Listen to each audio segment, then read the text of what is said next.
be honest, I came up with the name. I've had, my share of psychedelic experiences. It comes from there as well, but it also comes from just the overall theme of, ego is everything. Ego is, telling somebody like, I appreciate you doing that for me, or you did really well when, they did well, but most of the time you wouldn't say it because it's just like, I don't want to think I'm like him too much, or like, I think he's that great. I don't want to boost him up too much. That's ego. It's just a overall thing that was happening with us, like me, her, my manager, Ty, like all of us were having these sort of thinking on the same, like, the ego and like, how do we humble ourselves but still be confident in what we're doing? It was a thing that kind of just stuck to us, like kind of how when we came with the internet name, when you heard it was just kind of like, oh, it kind of makes sense to us. It kind of just makes sense.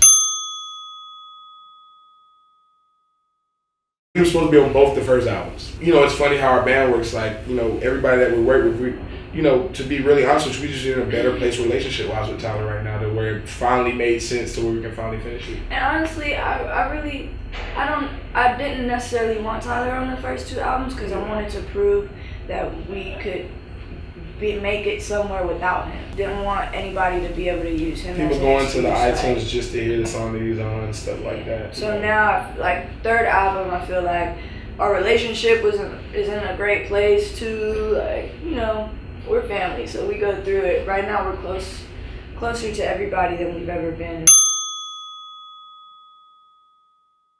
It's just the end of an era, because actual Odd Future, we're all still, friends, and we all still love each other. But every rap crew has their run. Everybody has their time. It's what happens after it that really kind of, shows if it was real. And a lot of real careers are starting to spawn from Odd Future that have tangible fan bases and, are pushing boundaries. So it's not dead, but we of course we're not 18 sitting in Sid's, back house all day making stuff. Of course, you can't expect us to do that. Honestly, all he was saying was we just don't hang out every day no more. Yeah, it's not a big deal. Yeah, it's not a big deal at all. At the core.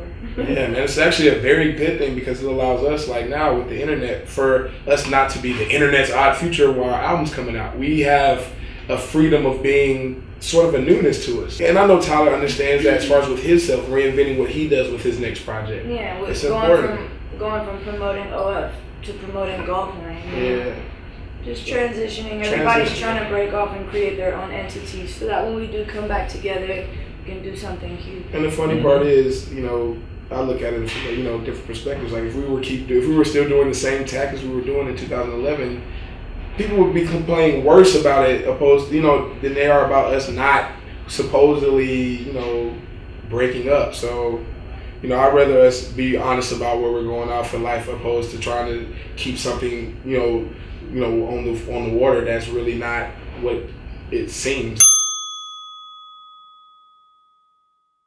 I feel like the rules have changed, but people haven't. You know what I mean? Like there's still gonna be the same amount of people who are against it. You know what I mean? And there's still gonna be most of us who don't care. You know what I mean? Like why not? The whole gay thing has never really been a deal at all for me. I'm just gonna sing what's true to me. And because even when we came out our first album, our first video, she was depicted in a relationship with the girl. So, and that's one thing we wanted to do, to just get that conversation out of the way first, so we can, because I wouldn't want her to do, sing and do music if she wasn't being true to herself. I should be telling this to our keyboard player. Personally, like, I'm really shy when it comes to women.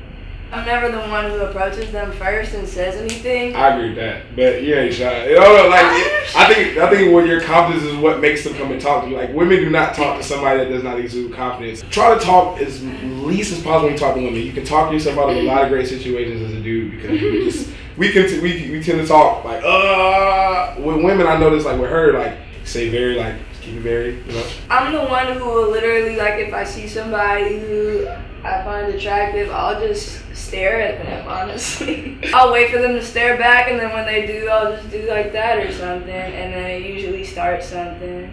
But the key for me is just like not to be aggressive. I know a lot of dudes feel like they have to be aggressive, and it's never that serious. a problem for me. It's never that serious. It's never that serious. It's never that serious.